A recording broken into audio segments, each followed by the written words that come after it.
Welcome to episode 60 of Mighty Morphin Ranger Danger, the podcast where we watch an episode of Mighty Morphin Power Rangers and then we discuss it. Go, go, Ranger Danger! Go, go, Ranger Danger! Go, go, Ranger Danger! Matt and Michael's Ranger Danger! Alright, we're going to be watching the last episode of Season 1 of Mighty Morphin Power Rangers today. It's called OYSTER STEW.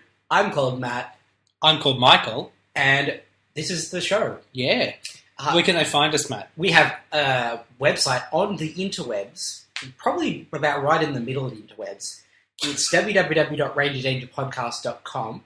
You can send us an email through the interwebs, like just through it. Like imagine it like a sheet Do you of think paper. people think you don't know what the internet is? I don't know, probably. So if you like get a bit of paper and then hold it up like vertically, get a pencil and like put a pencil through it. That's how the email goes through the internet and reaches us. But you've got to make sure that you send it through the little hole that is rangerdangerpodcast@gmail.com. Is that a time-space analogy that you've repurposed for email? Maybe, I don't know. Okay, look, I'm going to do this because I think Matt's had a stroke or something. rangerdangerpodcast.com, rangerdangerpodcast@gmail.com. We're at RangerDcast on Twitter. We're on Facebook, we're on YouTube, we're on Stitcher, we're on iTunes, we're on all the things. Google Plus. We're also on Google Plus, but none of you are, so who cares? Last episode of the first season. Woo, woo! Where's the roof? What? Is that... it's up there. Well, they don't know that. It's a podcast. They could be anywhere. I don't understand what's going on. Okay. Look, we're pretty excited. We made it to a whole season. We did. Well, we haven't done it. This last episode may kill us. So, yeah, I mean, look. but if you're hearing this, we probably made it through. Yeah, so, before we get to that, Yeah. a couple of things. Like I said last week, there was some stuff that kind of carried over that we didn't get to. So, the first thing I want to say, not last week, but I think 2 or 3 weeks ago, we talked about the possibility, actually, maybe we didn't talk about it on air.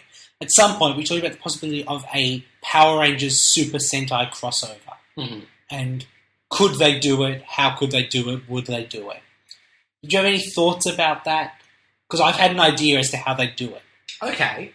Oh, yeah, tell me your ideas. But they have to do it right now. Oh, right.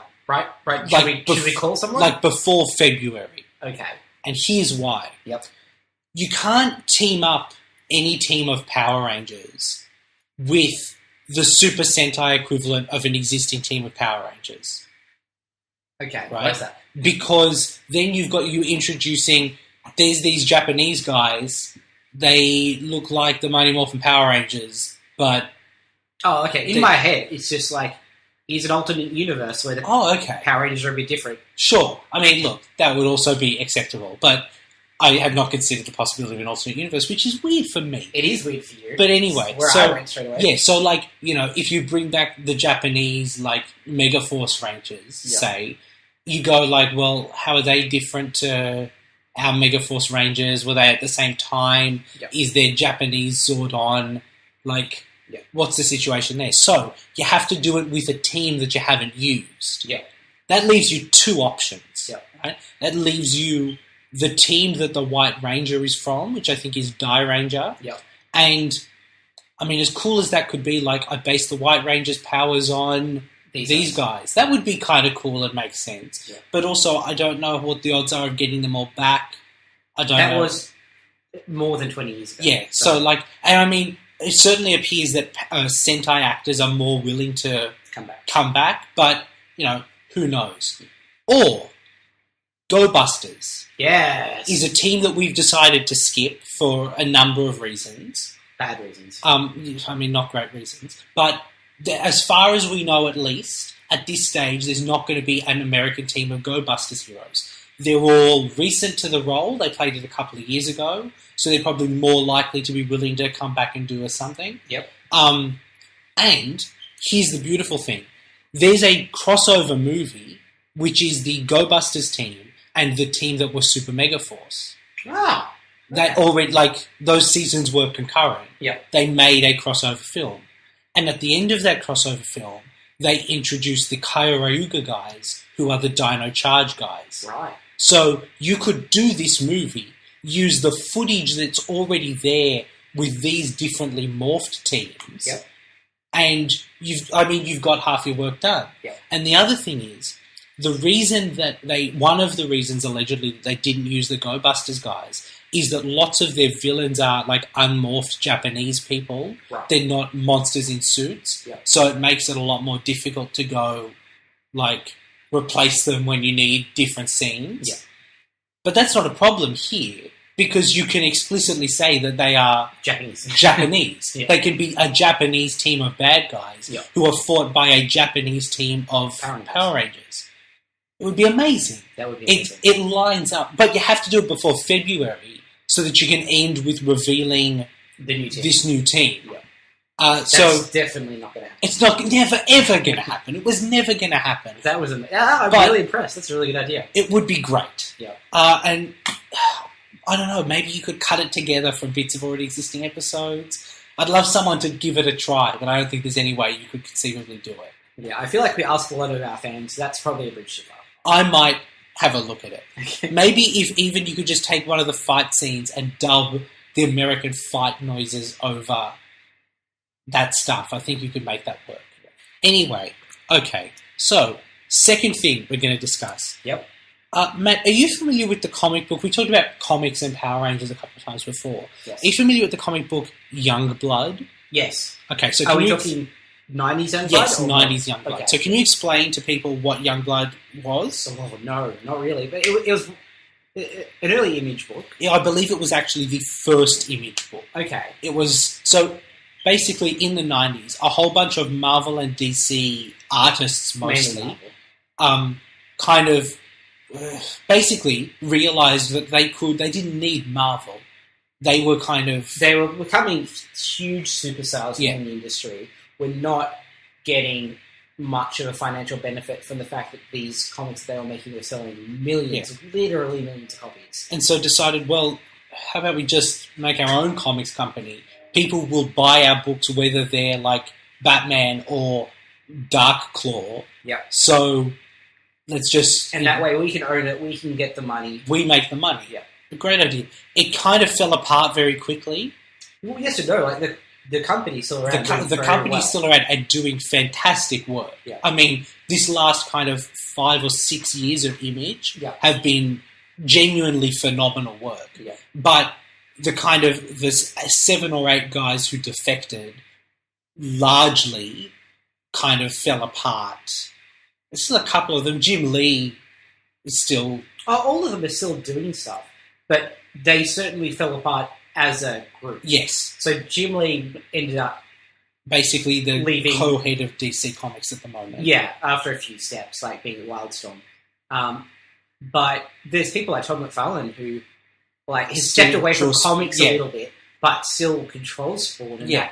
that's Sure. still going very well for him. So anyway, it may not surprise you to learn, Matt, that Power Rangers was huge at about the same time as Image Comics. Yep. What may surprise you is the picture I'm about to show you.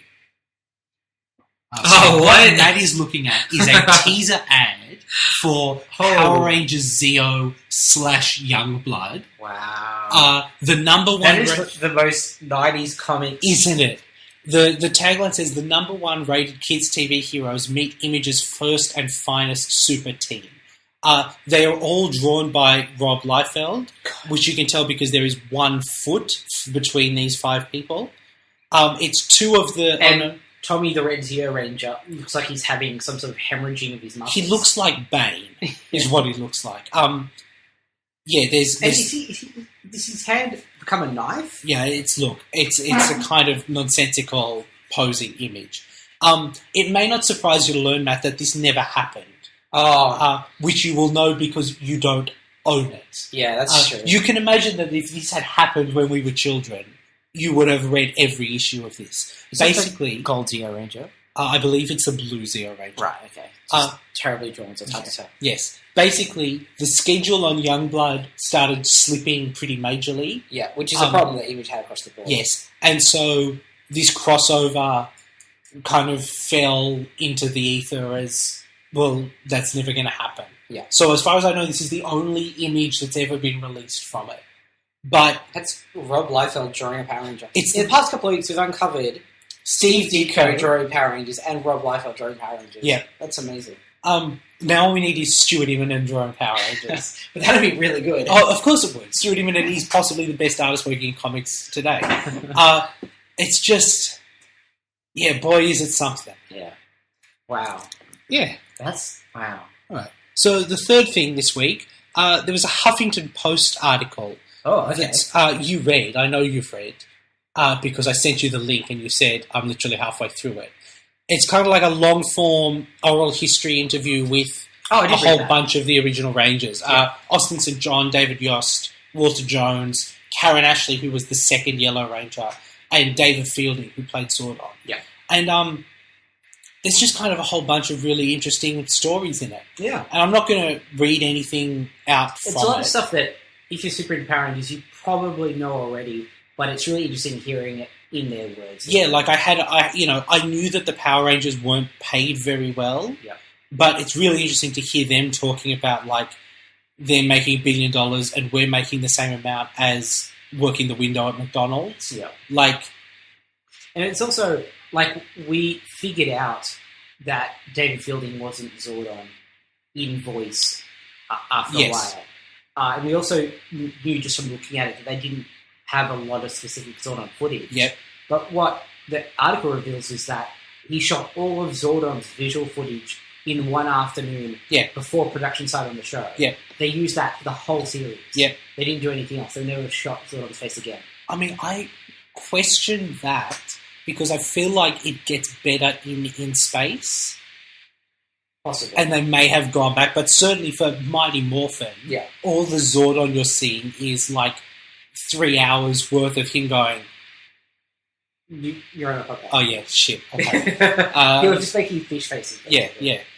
And like Austin St. John left the show and slept in his Jeep.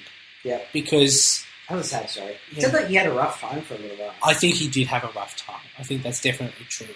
But so I'll link to that in the show notes because that's you probably know parts of it, but hearing them talk about it, really nice and I really love interesting. history. Yeah, I've thought for a while now about how good would a book be that was just an oral history of Power Rangers. Yeah. Each chapter is each season. You just talk to the guys along the way. It'd be a fascinating.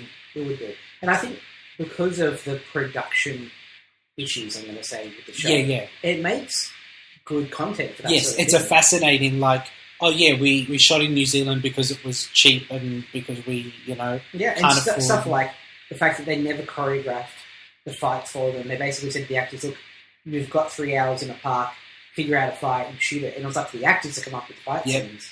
It's interesting. Yeah, I mean, I think there would be a fascinating book in that, and maybe one day we will write it, hopefully. Now, the third thing I'm going to have to pause because we're going to have to watch something. I guess we've spoken about Bad in the Sun. We talked about them last week and we talked about them previously. They're like a YouTube production company that works a lot with Jason David Frank. They've got a thing coming out called Taz Caden Operation Black Unicorn. Okay. Yep, that was my reaction. So they've dropped a trailer. So we're going to pause, we're going to watch that, and we'll come back. Yep. And we're back. All right. All right. That was something. Look, okay, let's start. Production quality looks great. Like, it doesn't look like a movie, but it looks like probably the pinnacle of like a YouTube series. Absolutely. It looks about as good as I've seen a YouTube series. Heavily, yeah. In terms of like coolness, there's some gun stuff, there's some swords on fire, there's some explosions. I don't think he's going to win an Oscar, but I'll sit through a lot for a flaming sword. Yeah, absolutely. Look, it's probably terrible. It does kind of look like Jason David Frank in, like, the movie. Yes. Not in that it's a movie just about him, but it's the culture that surrounds distilled him. into a film. Exactly. Yes. Yeah. And you understand because there's martial arts and flaming swords and jet fighters and guns and like it's all of the things that those people think are cool. Yeah. And they're not wrong. Yeah. Look, I'd like a little more depth. Yeah. It closes on a Power Rangers joke that Matt didn't get. I didn't pick it. I think Matt was expecting like a real punchline rather than someone said, I'll spoil it for you now. I guess it's the bad guy says to him, do you like music? And he says, I've been known to play the flute in high school, which is of course a reference to the Dragon Dagger. I think it just, the whole thing threw me because I was trying to, because he's being interrogated. Yeah. He has a bag over his head. The torturer presumably rips the bag off and asks, are you a music fan? Yeah. And my mind was trying to figure out why would the torturer ask that, which is my mistake. No, Matt, logic, no. No, bad Matt. Yeah. Look, fan service good, logic bad, I guess. I imagine we'll probably watch it for a special episode at some point. I've had this idea that we should do the Jason David Frank Film Festival for a special episode, because there's like the One Warrior, I think, and like the episode of Sweet Valley High that he was in. Yeah. We should just binge watch all of them one day. So that will definitely get added onto that list. Awesome. Here's the thing. My dad has 3 criteria for a film. Yep. Right? There have to be attractive ladies. Okay. There have to be car chases. Yep. And there have to be explosions. He loves James Bond. Oh, yeah. I mean, who doesn't? Yeah. Now, look, those aren't like the only things. His favourite TV show of all time is The West Wing, which features none of those maybe attractive ladies, Yeah, but like definitely no car chases. Yeah. Or explosions. One explosion in 7 seasons. Yeah. So that's not like the only thing, but it's kind of like, what are you willing to turn your brain off and enjoy kind of unironically and just like... Oh, it's like me watching The Flash. Like, yes. I'm super into The Flash right now. I love it. Yeah. It's a very silly show. Oh, God, yes. But I love its earnestness and its optimism and its willingness to do crazy things. So I'm 100% on board. So, look, I think I'm on board with that as the kind of platonic ideal of dumb action movie YouTube series starring Power Rangers. Yep. Which is a very specific subgenre, but one that I think we can get through. Yeah. All right, so that's all I got for us this week. All right, so we're about to watch the last episode of Season 1. An oyster stew. An oyster stew. We'll go through, we'll watch it, and then maybe at the end of the episode we'll reflect. Yeah, I think we'll look back on the first season. Do you think it's like an oyster monster? I mean... It kind of has to be. Yeah.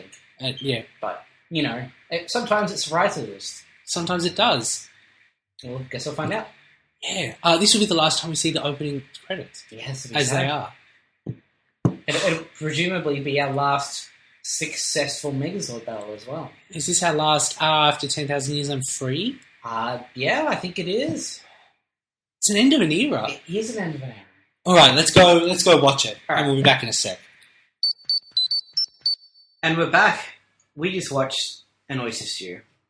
I cannot imagine a more fitting end to the season of Power Rangers. Yeah, it was deflating, I guess. And it was definitely not an end episode. Like, there was nothing about that. There was a final episode. But that's fine, because we'll get all the big changes at the start of next season. Yeah. All right.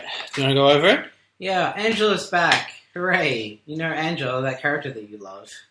I mean, she's appeared like 4 or 5 times now. Yeah. Each time she decides to give Zack a chance, and each time it goes terribly. But I'm pretty sure at the end of last episode, they were getting on really well. And then at the start of this episode, because that was after the whole magician business and he outside. Oh, yeah, that's right. Yeah, and they took the kids to a Woody Woodpecker film festival. It all seemed to go pretty good. This time... She looks like reluctant to even talk to him. Yeah. Yeah. It's just odd because she seems to just not like Zack as a person unless he presents quote-unquote materialistic things like pearl earrings or a trip to a French restaurant. Sure. In which case she immediately, temporarily falls back in love with him. Yeah, it's... Which tells me that although she apologises for it at the end of the episode, she's kind of a terrible person, right? I mean, possibly. She's also like 15 or 16, I do feel I think everybody at that age is kind of a terrible person. Sure. Alright, so Tommy's weightlifting. Yeah. Zack is spotting. Yeah. Tommy clearly hasn't forgotten how to weightlift, so that's good. He's resolved all of his forgetfulness issues. Skull's playing an electric guitar, and Bulky's singing. Yep. They've got some sort of audition for something coming up. Kimberly mocks them. It's not very nice. It's not, especially because all they're doing at this point is trying to chase their dreams. All they're doing is being, like, generically terrible at making music. But, you know... Not like they're bad at writing lyrics, but they're, like, for a high school band, they're alright. They're not hurting anyone. Yeah. Yeah, it's possibly the best thing they've done so far. Yeah. So, look, Angela's birthday is coming up. Zach wants to do something more phenomenal for her. Yep. He's really obsessed with giving her a pair of pearl earrings. Yes. Is that slang for something? Oh, I don't think so, but I don't know. I think he's really obsessed with that because he's really obsessed with tying it into this... The theme of the monster. The villain of this week. I mean, possibly, certainly. So, yeah, Tommy and Kimberly will go on a double date with them. Which is interesting because it's the first acknowledgement of their quasi-relationship in quite a long time. Yes. It does seem to affirm the fact that they are a thing, but very loosely. Yeah, I mean, if we don't ever see them doing anything as a couple, Yeah. who knows? Okay, so Rita's got this plan.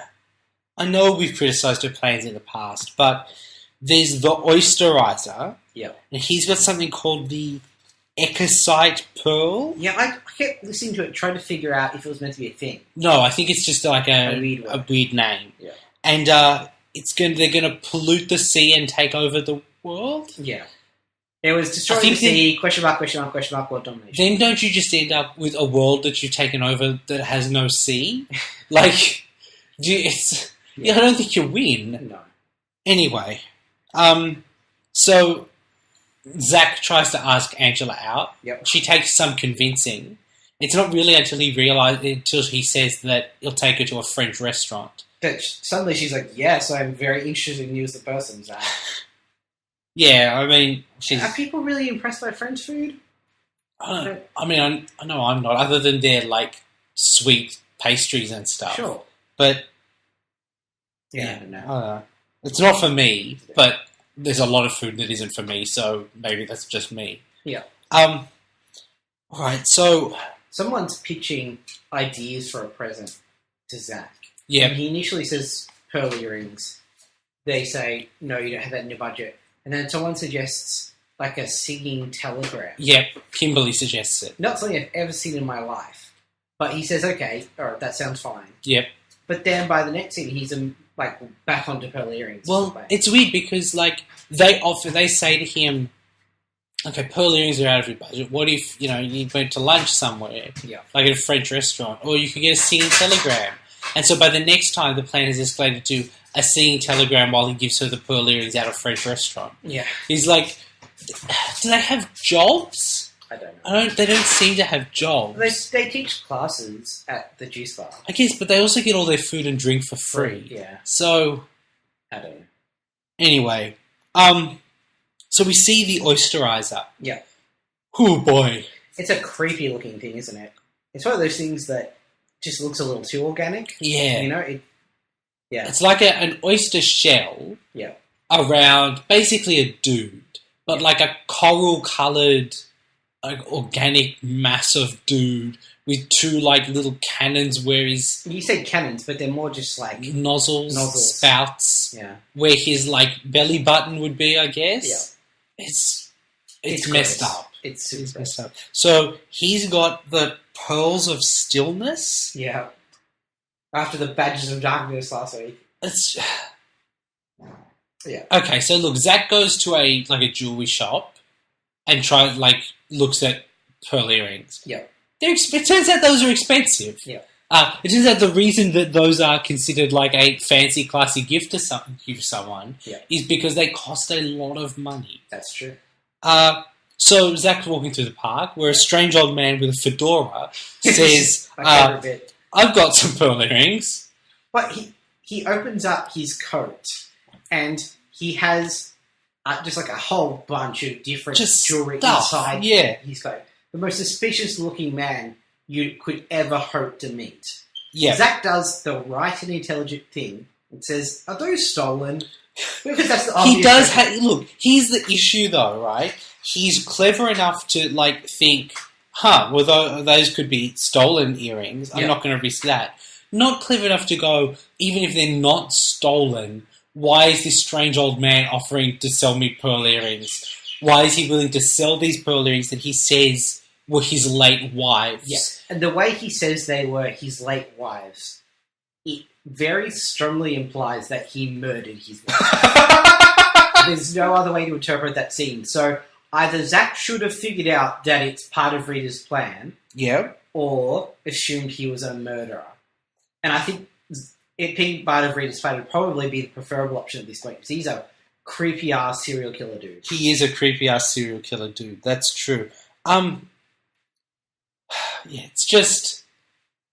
I mean, I guess at least he asks that they weren't stolen. Yeah. But that's not the only potential issue with these earrings, Zach. Many issues. So Zach gives the guy his money. Yeah. Zach also doesn't wonder why this guy knows that he needs pearl anyway. No. Too many questions. So Zach gives the guy money, he gets the pearl earrings, walks away. The guy ostensibly, like, walks around a corner, but it's the corner of an open pagoda. Yeah. He, like, walks to the other side of a small wooden post. Yeah.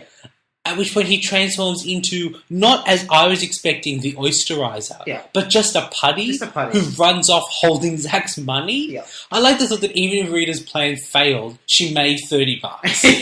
Yeah.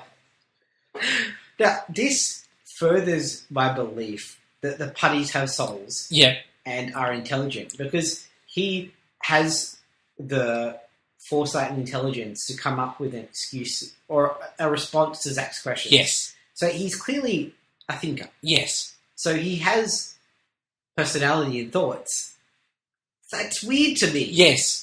Right? Yes, it's terrifying. Because it means that when they are normal putties, Yeah. that ability has been taken from them. or they can still think, Yeah. but they just can't express themselves except in horrendous Yeah. goobly-goob noises. Yeah. It's fucked up. Yeah. So, look, we're at a French restaurant. Yeah. And nobody appears to be capable of coping with the French restaurant. Yeah. The girls seem to do an alright job, but the guys, No good. no good.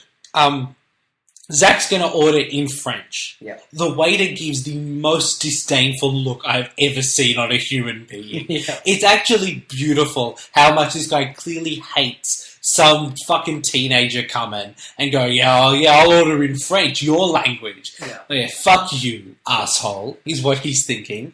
It's beautiful. So, yeah, look, that is basically all that happens there. Angela is kind of also uncomfortable with the French, it looks like. Kimberly, she's doing alright. She doesn't do much. No. So the other three rangers are at the park. Yep. And they have a brief moment of wondering what's going on with Zach before they're instantly attacked by putties. Yes. But basically within a second. that Yeah. happens. Yeah. For no real reason. No, there's just a putty fight in the park. Because they haven't done anything. For tradition's sake, I Yeah. suppose. I'm just tired of scenes that are just there because everyone's contractually obligated to do a fight scene. It's just... Or I think it's more just they have time to fill. you Sure. know? The It's writer been was 6 like, minutes since the I've last written fight 14 scene. minutes of episode. You guys are going to have to vamp for 3 minutes. Oh, God. Yeah, it's unfortunate. It's exhausting. So, yeah, look, there's the Oysterizer. Not only can he destroy all ocean life, he is the keeper of Rita's pearls of stillness. I don't understand why that's upsetting, but it sounds a little bit. I'll keep your pearls of stillness. Ugh. I don't. Does it mean something? Sarah's here. Okay, no, Sarah, come on, I was because pulling you in. if pearls of stillness is an actual disgusting expression, no, not over there. Come over to Yeah, the yeah, microphone. I'm not sure if I'm right. No, it doesn't matter. If I'm you're not that. if you're wrong, it'll be just as funny, if Alright, not well, more funny. When someone talks about pearls, You need to do your hand motion. Yeah. When someone talks about pearls, it's usually ejaculate. Okay. So if someone gives you a pearl necklace You know, I'm fine or with that. pearl earrings, it's the same kind Pearl is the same thing, but further up. Is that Anyway, I'm out. I'm out. what's pearls of stillness? Is that I'm going to look that up on Urban Dictionary right now. I'm Alright. sorry, this will be on you guys' Wi-Fi. That's fine. We'll just get arrested. Pearls of stillness. Yeah. Let's find out if that's a disgusting thing. Pearls of stillness isn't. What about pearl earrings? I'm almost certain that will be. Yeah, that's gotta be. Oh. I'm not even going to read that on air. Okay. I'm not. I just want Was to. I in the right region? Oh, guys, look. Oh wow, I was Wow. Okay. kind of in the right region. I'm not So even. don't ever be in that region, Sarah. I'm not going to put this link in the show notes. But if you would like to look up pearl earring on Urban Dictionary, that's your own free will. Your rights is issue. Yep. So look, the Rangers, Zordon has now somehow discovered what's going on with the oyster and the pearl and the Yeah. earring.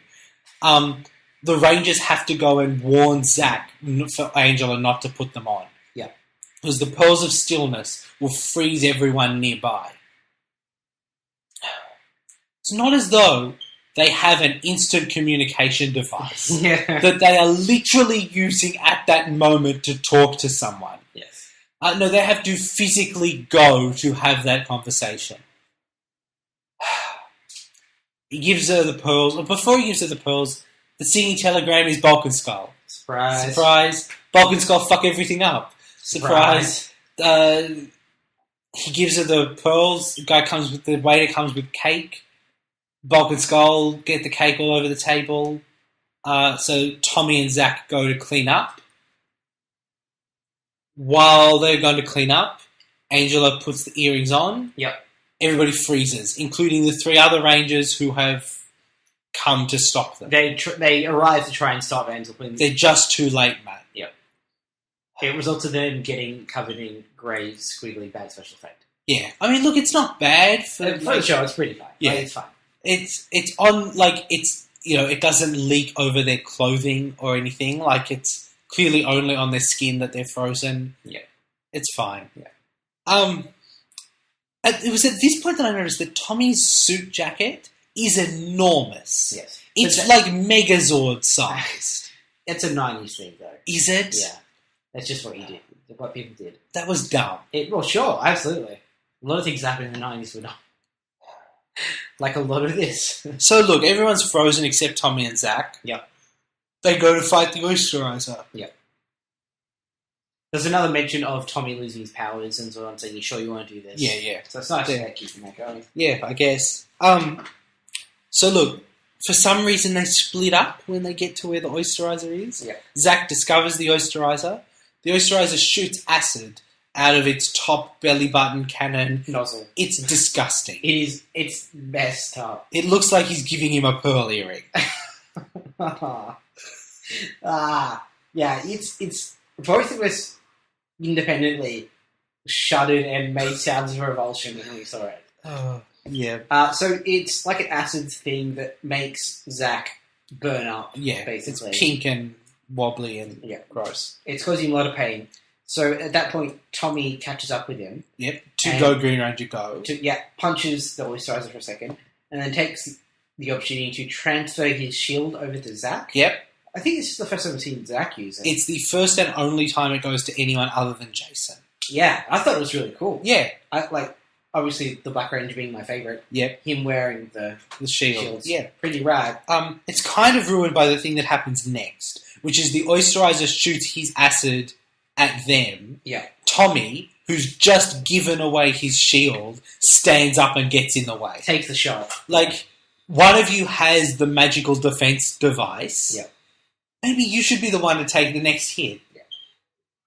So, Zack basically just punches the Oysterizer back into the ocean. And then he's like, yeah, I did it. Despite Yeah. the fact that did not solve anything. Yeah, so, well, somehow that removes the effect of the Pearl of Stillness. That's true, it does, actually. Yeah.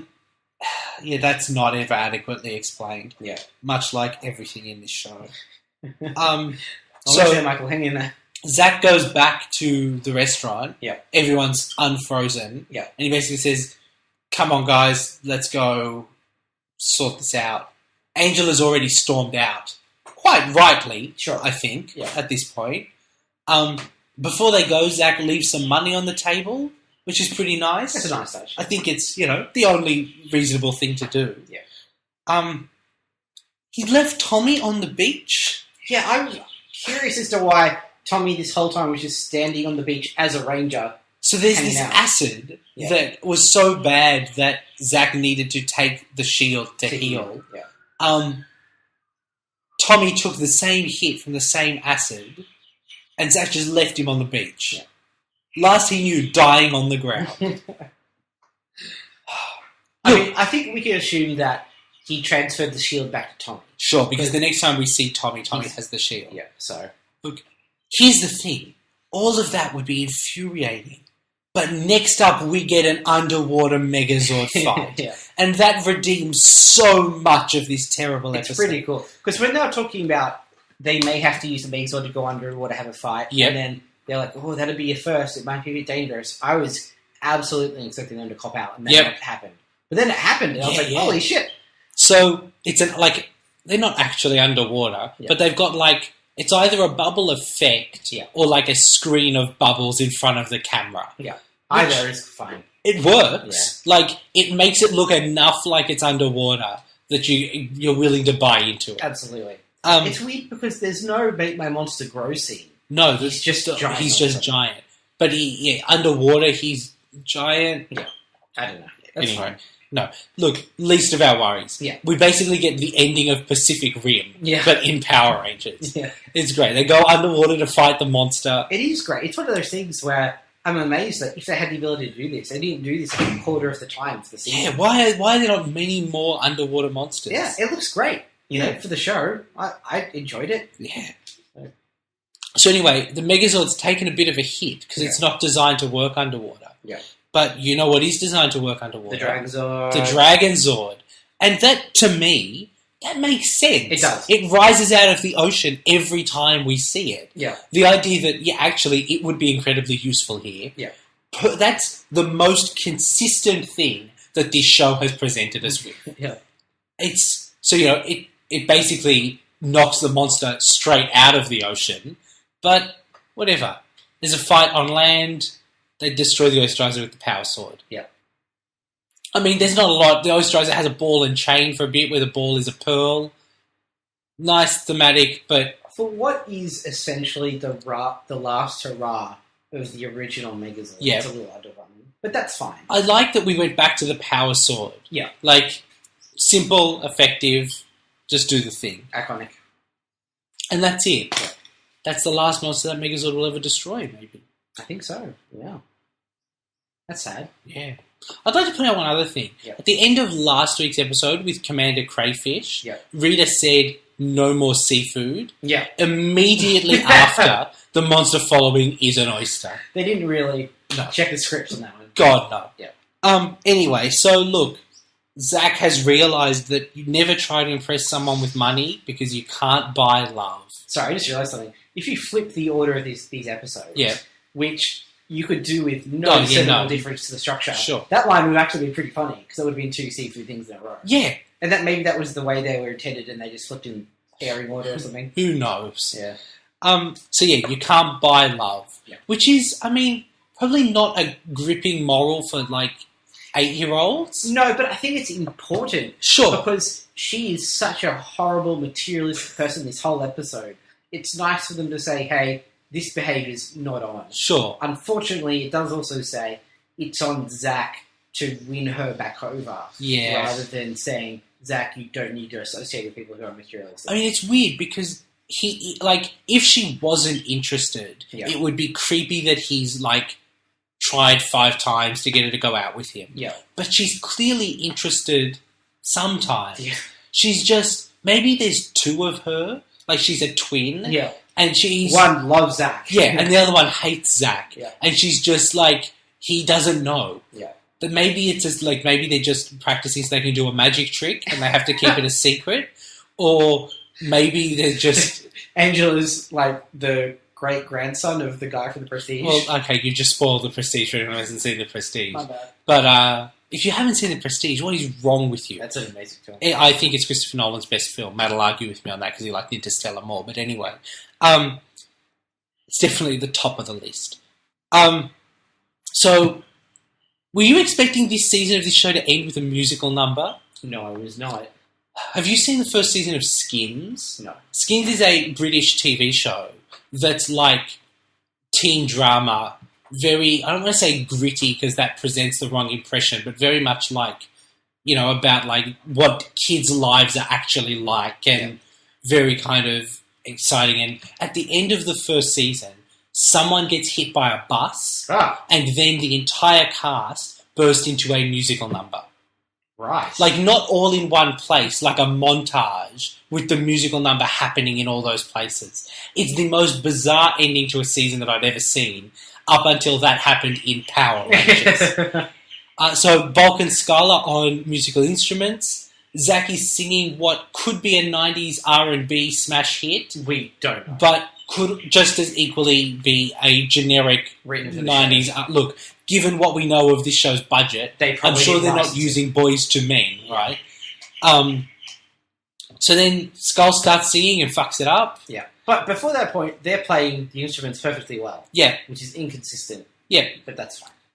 Whatever. So look, Zach and Angela make out a little bit, They kiss slightly, which is surprising for the show. And then- It's happened once before. that's it. That's it. That's it. Enter the whimper. Alright, look, that was it. It was, I don't think it was below average, No. and I think the Megazord fight alone was pretty good. Yeah. But it was just an average episode. Yeah. Alright, let's leave that there. Before we do that, we have something to do that we also forgot to do last week. We did forget to do last week. I literally just thought of that. I'm going to bring up the document. Do you want to tell everyone what it is? Yeah, we're going to do the Ranger Danger Creature Feature, Yeah. which is where we take the monsters of the episode and put them on our ever-expanding list of monsters from... And then I Worst to forget to best. update it on the website. That's right. Okay, so let's start with Commander Crayfish from last week. Yes. He was all right. He was fine and effective. He didn't have anything unique going for him. Sure. So, Where do you think? middle of the range somewhere, I think. Okay, better than Hatchosaurus? No, I don't think so. Hatchosaurus is quite interesting, I think. Pinoctopus? Again, no, I don't think so. Better than Spidertron? Yeah, I think so. What do you think? Yeah, I'd agree with you there. Better than Samurai Fan Man? No, he had a cool aesthetic rather than being just a lobster. you know? Sure. Okay, so better than Mighty Minotaur?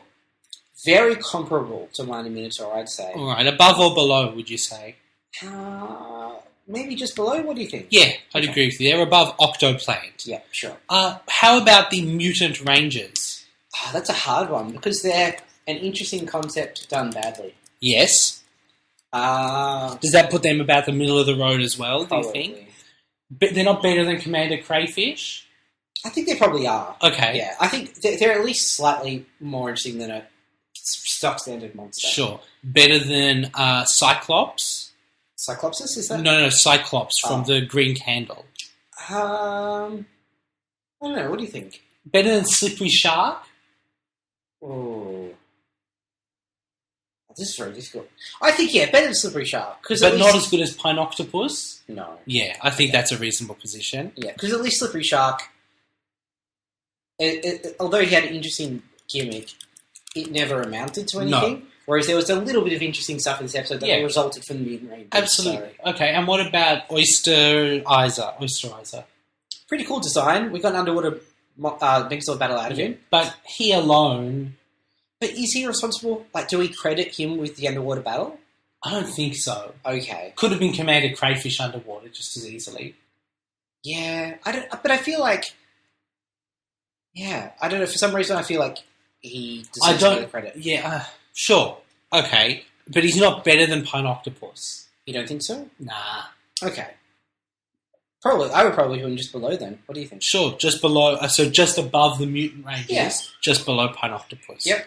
Okay, sure.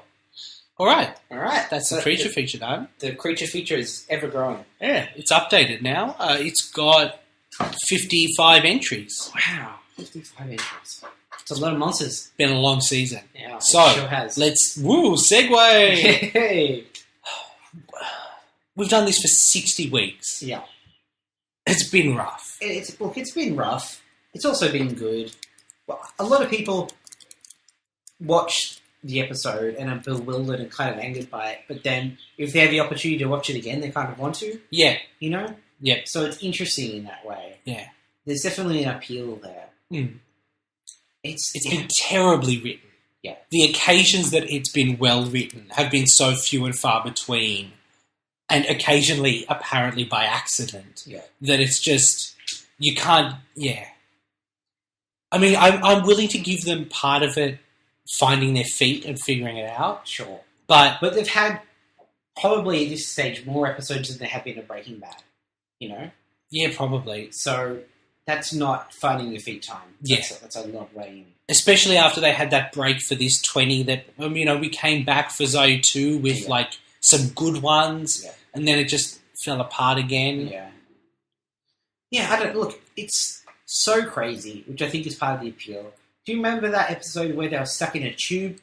Oh, yeah. Was that Samurai Fan Man? I can't remember. But there's so much crazy stuff. A lot of that comes to the Japanese footage. Yeah. A little bit, I think we can credit to the American team. Sure. It's crazy and it's interesting, and I've enjoyed it for the most part, but it has also been brutally punishing. Yeah. I think the formula has gotten stale for me. I mean, and part of that is that we're doing them one a week. Yeah. Which, if you were doing this 5 days a week, you get through it much quicker. Yeah. But yeah. Okay, favorite monster. Oh, favorite monster. Yeah. That's hard. Do you have the creature feature? I do have the creature feature. This will help me decide, I think. I might move to the bottom of the list. Yeah, For you. which is the good stuff. Yep. Well, there's some great ones on that list. Yeah, there is. There's some. Looking at this list, I'm like, wow, actually, have some fun memories. Pudgy Big, fucking awesome. Yep. Like, love that guy. Shell Shock, fantastically creative. Yep. Terratoad, quite interesting. You know, Eye Guy. I really like Haunts Bones. my dreams. I know you don't like Bones as much as I like Bones. Sure. But I think Bones is great. So there's in the top sort of 15, Yep. sort of like from Chunky Chicken up. Yep. There's some great monsters. Yeah, it's just a shame that at the other end of the list is Mr. Tickle Sneezer and the Wheel of Misfortune and Frankenstein. I and think just Mr. Sickle Caesar and the Wheel of Misfortune are kind of interesting. They have special reasons. Yeah, to be down sure. there. But immediately after that, we have stuff like Frankenstein and Giant, which are the most generic possible monsters. Fighting Flea, Dramole, Dark Warrior, Samurai Fan Man. I just like saying that. Dark Warrior, even in the name, you can tell that that's just like evil fighting guy. Yeah. You know? Yeah. I mean, look, I'll be honest. No one has come close to Rapping Pumpkin for me. There's just absolutely no question about that. Yeah. What a phenomenal idea. What just I can't deal with the Rapping Pumpkin. I liked it. I didn't like it that much. I'm disappointed that he wasn't the bad guy for Super Mega Force. Yeah. Okay, so do you have a favourite Ranger out of the 6? Probably Zach. Yeah. At this point, he's very charismatic. Yep. He's capable. Sure. And has probably the most generally interesting character arcs. Mm-hmm. All the other actors, sorry, not actors, really characters. Yeah. Other characters, when they have emotional development, it never feels earned. Sure. But for some reason, it kind of seems pulled off. Yep. In Zach's case. Yeah. So I would say Zach. Would you have thought that before we started? I don't think so. No. Who would you have said your favourite was? Probably Tommy. Yep. I think that was nostalgia speaking, and I think all kids are like that. You think he's set up by the structure of the show Yeah. to be cooler than the others. His job is to come in when everybody else is losing to his own theme song. Yeah. And, save the day. Yeah. So, yeah. How about you? Do you have a favourite? Here's the thing. Before we started, Yeah. and I don't know if I've spoken about this on the show, what we're watching is kind of before my time on Power Rangers. Sure. My real memories start kind of mid-turbo with the changeover. Yeah. I'd seen the movie, Yeah. and I've seen the Turbo movie, Yeah. but, I mean, I had to Google whether Rocky was in the movie or not. Right, so you're not super... Because I don't, remember those guys. And Rocky is the least memorable character in history. So, I don't think I'd have had a favourite from that era just based on not remembering them at all. Yeah. I've come around more to Jason. Yeah, so have I, actually. I mean, you were pretty strongly anti-Jason at the start. I was, absolutely. I don't know if he's become better written, or it's hard to tell how much of it is, growing respect for his actor. Yeah. Is, Austin St. John being a cool guy. Yeah, that's probably a lot of it. Yeah. But I also think that he's portrayed less of a jock now and more of just a conscientious good guy. I think I like Billy, but it feels like the back half of the season has done him a bit of a disservice. Absolutely. He hasn't really had a feature in a while. Yeah. I don't even know if he had a line last week. I think we're going to get a bit more into Billy as time progresses. Yeah, because he sticks around for quite a while. And we get to the point in Zeo where he's not a ranger. He's just but there. He's on the show. And I think that's probably really good for him as a character. Because we finally get to see his value outside of just being one of the troops. Yeah, because as one of the troops, he's probably the least effective one of the troops. Absolutely. Yeah. I'm not like a Kimberly and Trini. Yeah, not bad. I don't Trini dislike any of them. No, Trini in particular, I like very capable. Yeah, very conscientious, and just like a good role model for girls. Yeah, and she kind of balances out Kimberly, who's kind of stereotypically ditzy and boy crazy, but also a good role model. I think occasionally a bit incapable, but can hold her own. Totally, absolutely. Is a perfectly sensible human being. Yeah, and I think she, Trini's good is because she's very level-headed and sort of straight, but Kimberly's also good in demonstrating that even if you are someone who's very feminine, she's still a Power Ranger. Yeah, you can still be capable and strong. Yeah. But you don't have to define yourself. You don't have to give up your ladiness to do that. Yeah, I'd agree. Do you have anything that you want to say? I mean, I feel like we've talked about Power Rangers extensively. So long. So long. I'm looking forward to the new season. Yep. I'm hoping things pick up a bit. Yeah. Yeah, that's pretty much it. So we're going to come back next week. Yeah. It's a 3-part episode. Yep. We've got Tim booked in for all of them. We know you guys love him. We love him too. Yeah. I have to because he's my brother, but also we love him. We love him being on the show. That's exciting. Immediately after that, I think we've spoken kind of loosely about we've got a special thing coming up. Yep. And so that takes us up to Christmas. Yep. Then it's just kind of a string of episodes, and then the future. Yeah. We do have stuff planned. Some of it we talked about, some of it we haven't. So we're going to try and keep things fresh for our sake as much as yours. Yeah, I mean, we're going to try and keep the special episodes coming once every couple of months. Yep. We don't want to overwhelm you guys with them, but we like doing other stuff, so we'll try to keep going. It'll just depend mainly on Dino Charge's schedule next year, whether we end up swamped and behind and have to cope with it. We'll do as best we can. We like doing the show. The interactions that we get from you guys that tweet us or send us emails, it always brings a smile to our faces. Yeah, it really does, especially when Matt's feeling bummed about downloads. Yeah, makes me feel really good.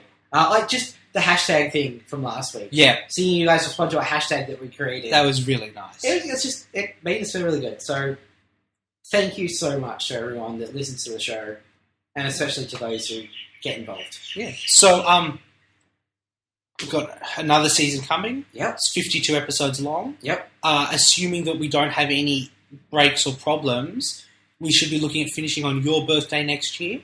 Yep. It's exciting. That's exciting. Yeah. I'd like to just take this moment to thank all of the guests that we've had on the show. Absolutely. This season. I'm sure we'll get many of them back this year. Yep. Some of them are overseas. It may be more complicated than it's worth. Yeah. But I'm just going to read through the list. Absolutely. There's Tim, Yep. Lauren, Yep. Amanda, Ash, Sarah, Paisley, Josh, Other Michael, Billy, Tom, Dane and Ree, Jen, Kaylee, Daniel, Jamie, James, and that's everybody. Oh, Jeremy. And Jeremy. I missed him just there because there were 3 J's in a row. Thank all of you guys so much. Yeah, these people give up their time for us for absolutely no benefit. Yeah, for our crazy, stupid Power Rangers podcast. Yeah. Thank you to... look, I don't have a list of everybody who wrote or tweeted or emailed, but you guys know who you are, and thank you. Please keep doing it. Yeah, absolutely. Keeps it going. It really does. Other than that, I don't know that I've got anything else to say. That's it. Oh, I have one other question. Yes. One other thing. In the first episode, Yeah. we were trying to figure out why Rita decided to take over Earth. Yes. It's on the back of the DVD case. What?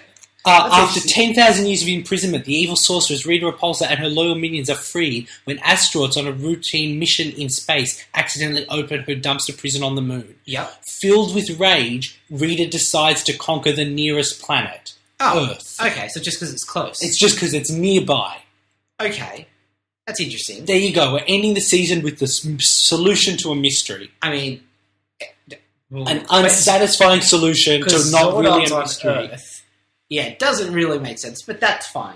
That's a Yes. nice bit of closure. Yeah, it doesn't make sense. Just like everything we've seen for the past 60 weeks. Yeah. We'll be back next week with The Mutiny Part 1. No one is more excited than the two of us. Yes, absolutely. We'll see you next week for season number 2 of Mighty Morphin Power Rangers.